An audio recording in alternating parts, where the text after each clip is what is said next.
once again to this program, your program, my program, Legend Life and Times with Francis Okole. How did we meet you very well today? You enjoyed your day? Are you back from work? Are you going to work? Are you there relaxed? Yeah, let's go. Don't forget that I'm your captain, your pilot, your driver, your coach. And I'm taking you to another wonderful journey on these Legend Life and Times. Yes, hop in, tight your seatbelt, and let's go on this voyage. Where are we going to? As usual, you know that I decide where we go to. And today we'll be going yeah, we are there already. We are going to the eastern part of Nigeria. Where precisely? Nnewi. Where is Nnewi? Nnewi is a town in Anambra State of Nigeria. Yes, we are in Nnewi today. Who is that legend? Who are we talking about today? Who are we discussing today? We are discussing Chukwuemeka Odumegwu Ojukwu. Does it ring a bell? Yes. Chukwuemeka Odumegwu Ojukwu was born on the 4th of November, 1933. You remember 1933 Nigeria was still under the British colony. It was called British Nigeria. We were amalgamated in 1940. So Nigeria was not yet created, and it was Nigerian Britain. And we were governed by the white men, the colonial masters, and just they were putting these big men that today that are notable, that are famous today, they were like putting them in positions, teaching them how to do government and governance and the rest of it. So in 1933, this legend was born. Chukwuemeka Odumegwu Ojukwu. And he was born where? Not in Nnewi. He was born in Zugeru in northern Nigeria. That is the British northern Nigeria. And he was born in Zugeru. What really happened there? Chukwuemeka was born to a very wealthy family. And the name of the father is Pa Louis Odumegwu. Pa Louis was the richest man in Nigeria then. Does it sound strange? Yes. So rich that he was into the transportation business. So rich, so blessed. And do you know what happened? When Queen Elizabeth came to visit Nigeria, it was the father's vehicle that the federal government of Nigeria borrowed for the Queen to use to ride all around Nigeria. Does it sound funny?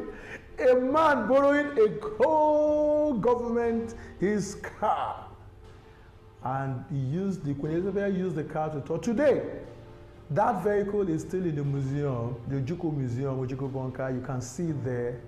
You can experience it when you go for tourism. You can go there and see for yourself. The first vehicle, the only vehicle that was used by Queen Elizabeth when he came visiting Nigeria, was owned by Pa Louis Odumegwu, the father of the legend we are talking about today.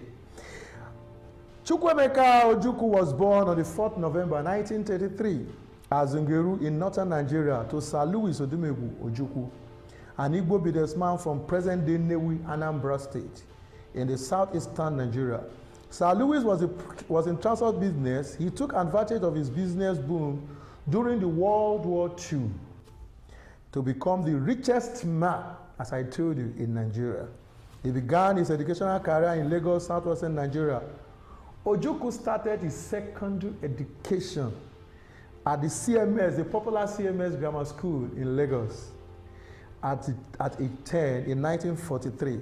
He later transferred to the King's College, the same popular, the King's College in Lagos. In 1944, here he was involved. You see, at a very young age, Ojukwu was known to be a very tough guy. he was involved in a controversy. He was assaulting a British teacher. They put down a strike action and they were protesting. He assaulted a British teacher then. You know, then I told you, we were under the British colony, and most of the people that were in power then were the British. And the relics are still there, especially in Yaba. When you get there, you see the Montgomery, the Migori, the Herbert Macaulay statue, the Wayari Yaba houses. You see so many resemblance of the said Ojukwu, or the said white man relics, the memory. You can still, the white men actually governed us, they were there. So Ojukwu fought, they rioted, and it was then he was disciplined at age 13. His father sent him to the United Kingdom to continue his education, first at Epsom College and later at Lincoln College, Oxford University, where he earned a master's degree in history. When he returned to Nigeria in 1956, Ojukwu returned to Nigeria in 1956. We know that Ojukwu was a Biafran. He didn't really join actually the first time. He started his career as a civil servant. He worked at the civil service in the eastern Nigeria as an administrative officer at Udi in the present-day Enugu State. In 1957, after 2 years of working with the colonial civil service and seeking to break away from his father's influence over his civil service career, he left and joined the military, initially enlisting as a non-commissioned officer. Ojukwu did not like what his father was doing. He did not want to do business, and his father was not really happy that this boy will join army. He knows he's very, very radical, he's very, very brave, and he's a strong guy. But Ojukwu insisted that he wants to join the Nigerian army. And that was how Ojukwu joined the Nigerian army. From Zaria, Ojukwu proceeded first to the Royal West African Frontier Force Training School in Zaria, and to the school in Tesha, Ghana, and next to Eton Hall, where he received his commission on March 1956 as a second lieutenant. And is the present day Nigerian Defense Academy. When you come out, that is what they give you. You come out as a second lieutenant. That was how Ojukwu started. He was the first and few graduates to receive an army commission. You know, then you have to go and school abroad, school in the UK, and come back, and then so many of them did it. At that time, the Nigerian military forces had 250 officers, and only 15 were Nigerian. You can see how lucky Odumegwu was. 15 were Nigerian, and he was part of the 15 that were in the Nigerian army. And I can list them to you. He rose to the rank, and he was posted to Kano, where he was in charge of the 5th Battalion of the Nigerian army. Then something happened. What happened? It happened that in 1966, he was now a lieutenant colonel. Ojukwu was in Kano, northern Nigeria, where Major Patrick Chukwuemeka Kaduna Nzogu. How many of you remember the 1966 coup that was so bloody that so many of our big men, our big politicians lost their lives in that coup by Kaduna Nzogu on the 15th January 1966. And it is Ojukwu credit that the coup lost much strength in the north. Ojukwu was holding a battalion, and you know, before you can organize a coup, the commandants must be very, very, very involved. They must be part of the system, and they should be involved. If you don't involve them, I think there's nothing like a successful coup. Agui Ironsi took over the leadership of the country and thus became the first military head of state on November 17, on Monday, January 17, 1966. He appointed military, look at how Ojukwu rose. He appointed military governors, and Ojukwu was part of them.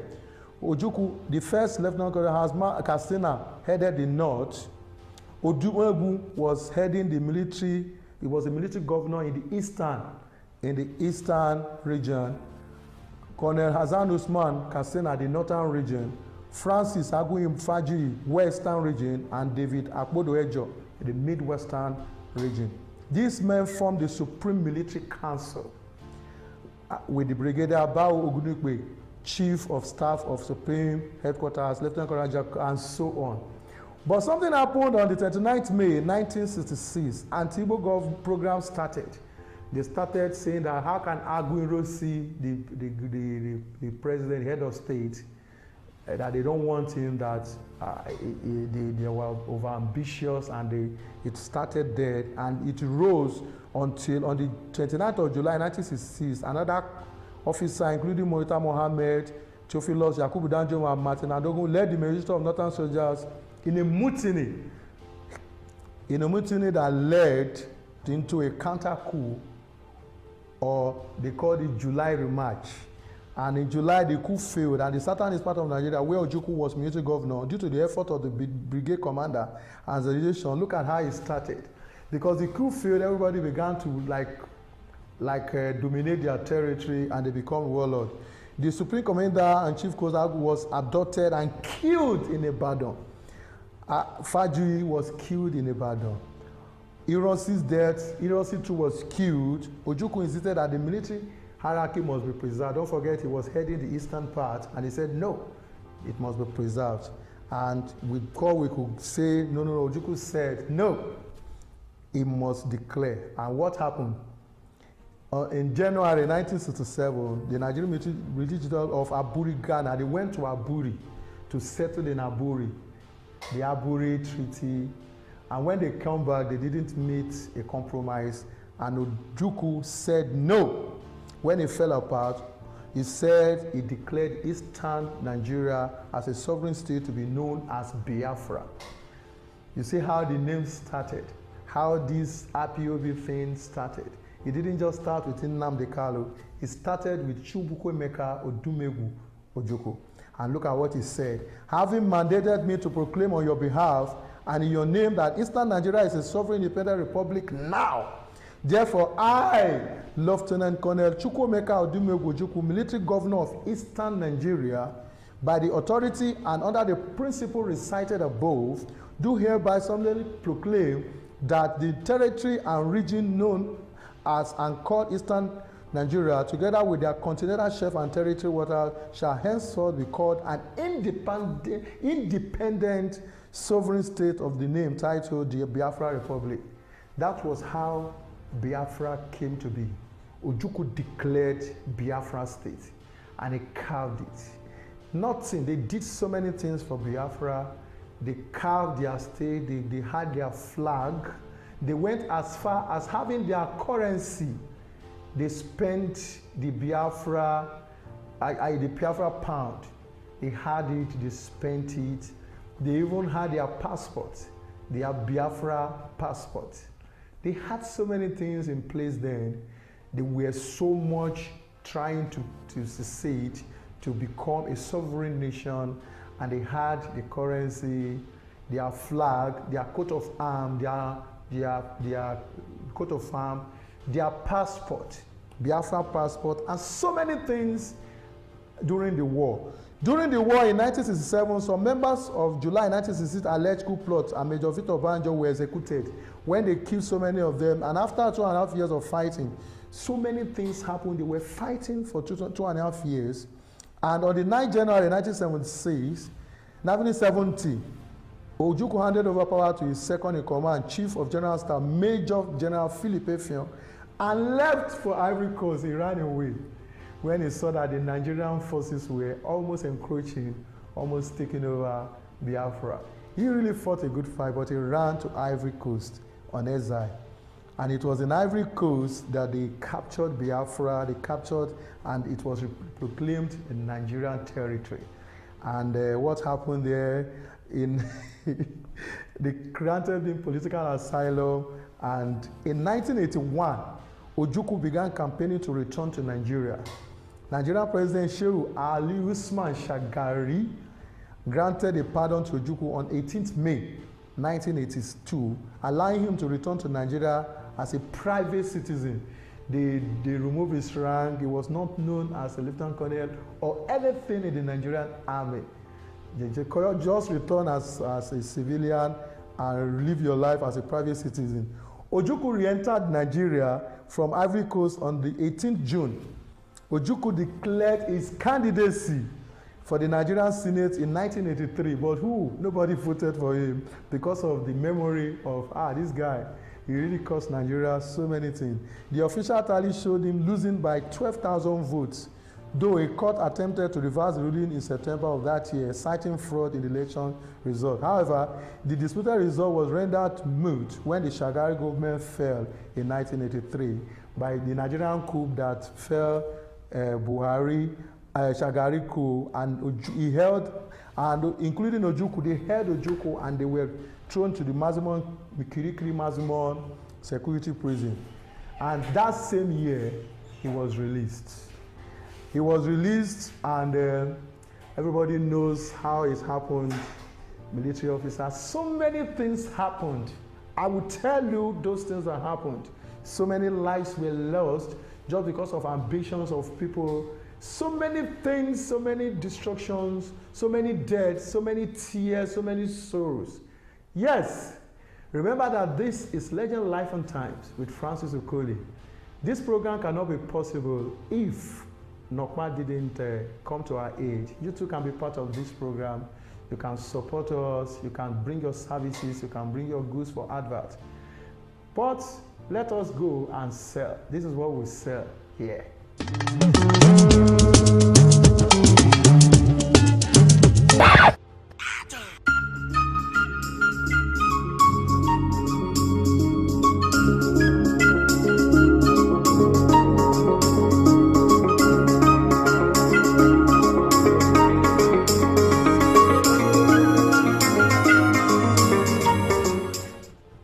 Welcome back to Legend Life and Times.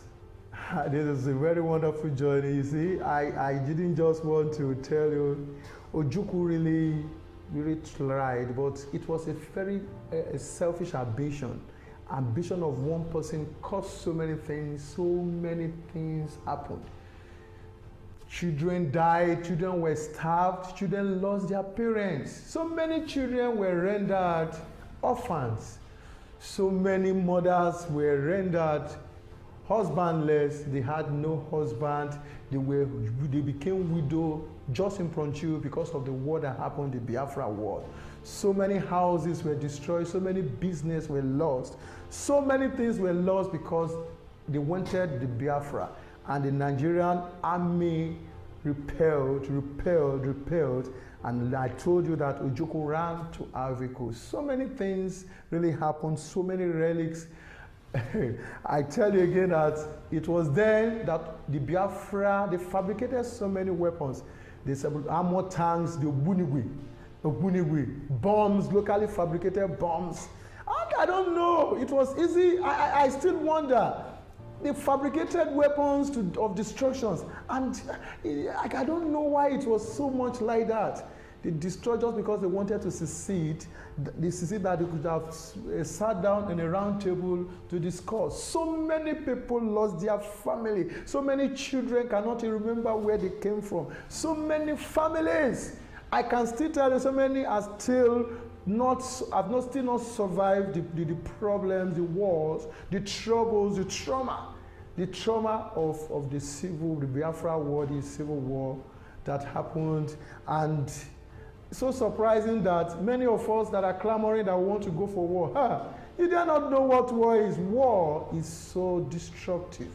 War is when you don't know, you can know the beginning, but you don't know where it will end. So many things. You may not even remember your land, your property.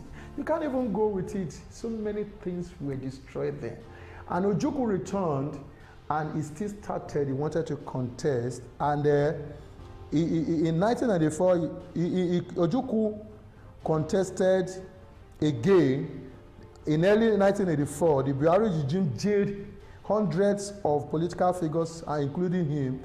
I told you that.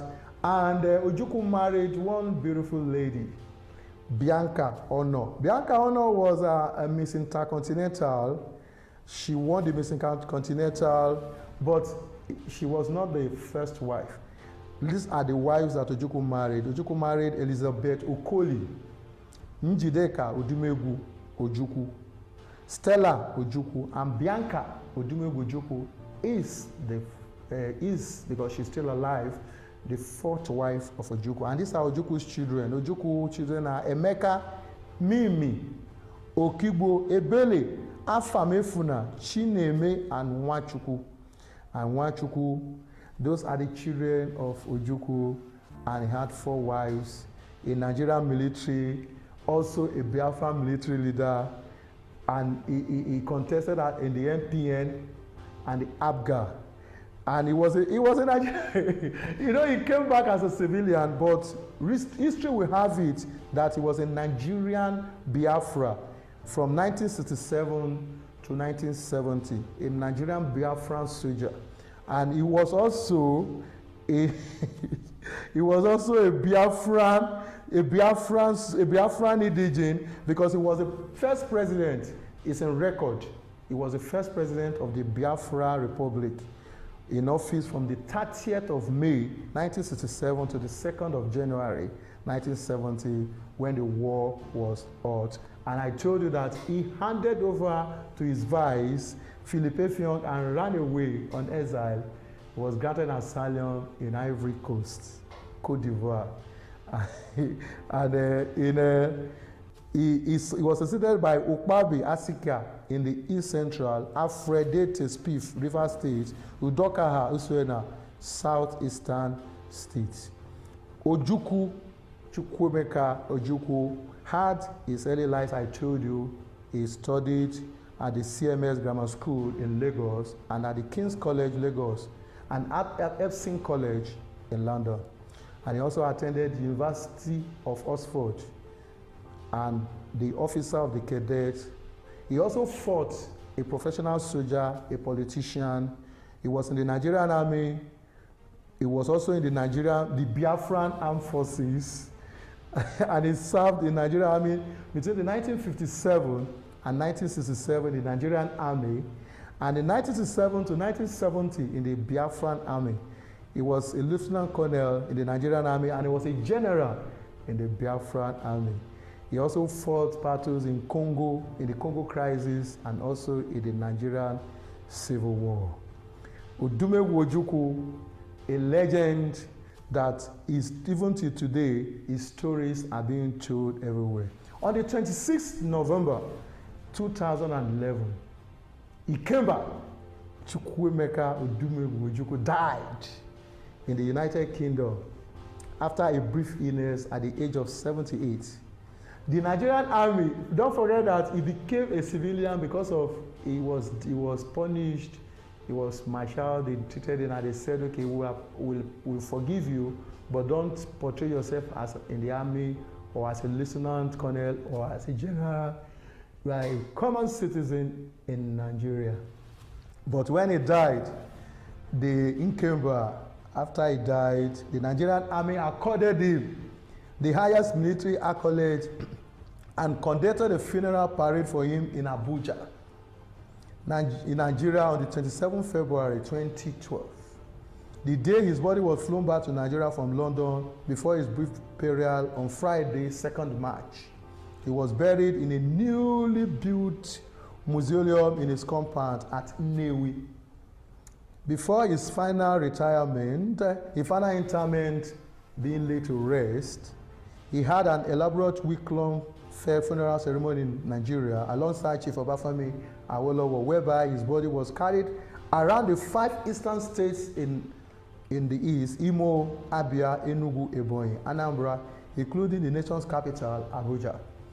Memorial services and public events were also held in his honor in several places across Nigeria, including Lagos and Niger State, his birthplace, and as far away in Dallas, Texas, United States. His funeral was attended by President Goodluck Jonathan of Nigeria and ex-President Jerry Rawlings of Ghana, among other personalities there.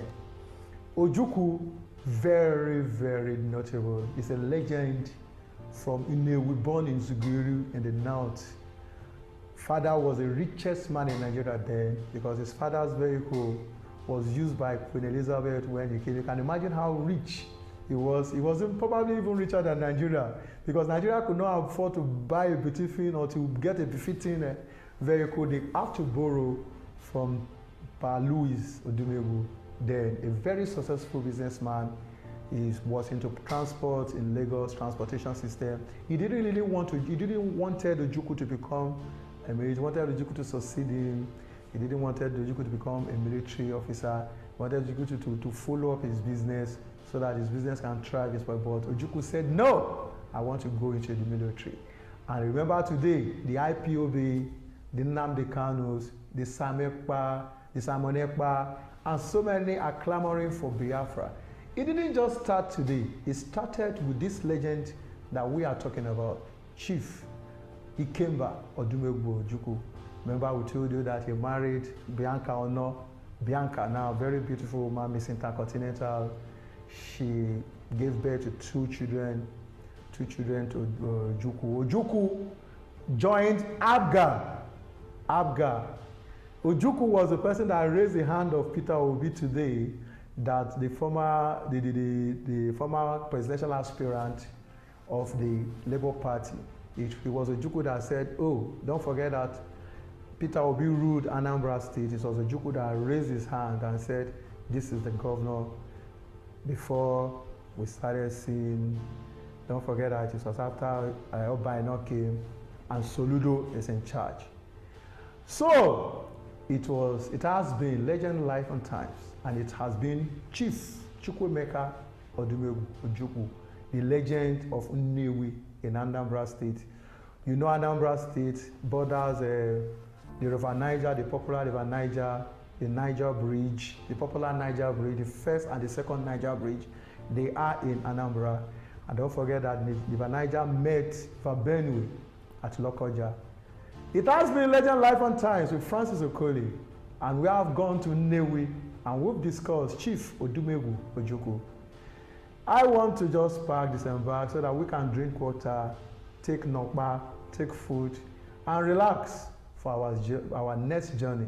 It has been me on the wheel, taking you, and I've taken you to a very wonderful journey of legend life and times. Till we meet again, I still remain your pilot, your coach, your driver, your captain on Legend Life and Times. See you.